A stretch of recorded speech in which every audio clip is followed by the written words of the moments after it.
Hello everyone, this is Renuka. First of all, a happy Independence Day to all of you. I have done my BTech in Electronics and Communication Engineering and I have a lot of interest in astronomy and astrophysics. Currently, I am doing a research project in Osmania University from under the guidance of Dr. Professor Hassan, and I wish to pursue a research career in this field. Parallelly, I joined Rad at Home group, which I came to know from a friend of mine, Shravani, who is also a member of this group. When I entered this group, I was asked to make RGB images, and when I made them, I was pushed into the qualified list. And then I had some interaction with Dr. Anand Hota for some days, and he called me to Mumbai later at CBS, and then I started working with him here.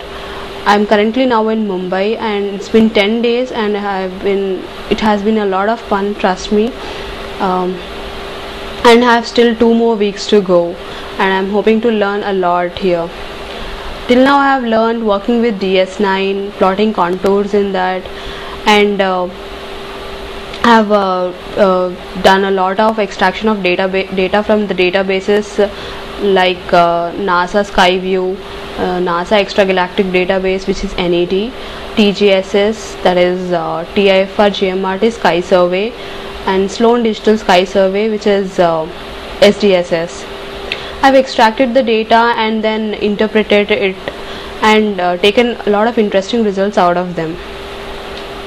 My abstract was titled Hunting for High-Z Clusters and Filaments.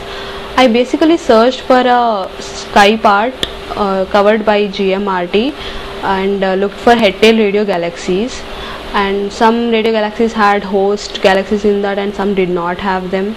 I also looked for FR2 structures. I found many basic standard FR2 structures, and some were very much distorted. The distorted ones are the ones which are very much interesting.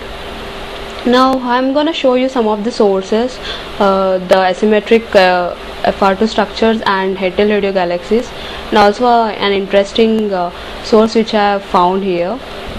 Here you can see an asymmetric FR2 structure. There was a host galaxy depicted here. This is a bent lobe, that's why it was inferred as a bent lobe, because the galaxy was moving towards this direction and the plasma was bent backwards by the ram pressure. If there was no host galaxy depicted here, then we could have inferred that it is a very high-Z galaxy. The next source which I am going to show you is a head-tail radio source. Head-tail radio sources are generally high-velocity radio galaxies moving through hot intracluster gas. The high velocity is due to the gravitational potential of the cluster in which the radio galaxy is in. When the galaxy moves in the cluster medium, the plasma is decelerated by the ram pressure of the cluster's gas, and it forms a tail behind the galaxy. In using these head-tail sources, we can infer a lot of things about the clusters in which it is in. For example, the mass of the cluster or the density of it, etc. And the next one is also an FR2 structure, asymmetric FR2 structure. Here you can see this lobe is a standard FR2 structure lobe, but this lobe here is distorted. This generally happens because of the environmental imbalances in the density of the cluster medium. There might be a huge cluster of galaxies on one side of the radio emission, which tends to distort this shape of this lobe. And the next source which I am going to show you is the most interesting source which I found till now. This source was only visible in TGSS server, and it was not visible in any other surveys like the NVSS or the first survey. And so with the help of Dr. Hota, I found that it was lying on the periphery of a cluster. The cluster was supposed to be here, and so we kind of inferred that it is most likely a radio relic, which is a diffuse synchrotron radio source, and that we found by finding the members of the cluster with the same redshifts, etc. and its energy distribution was also very steep, that more energy, that is the more energy at low frequency was available, which indicates that the relic has an old population of electrons.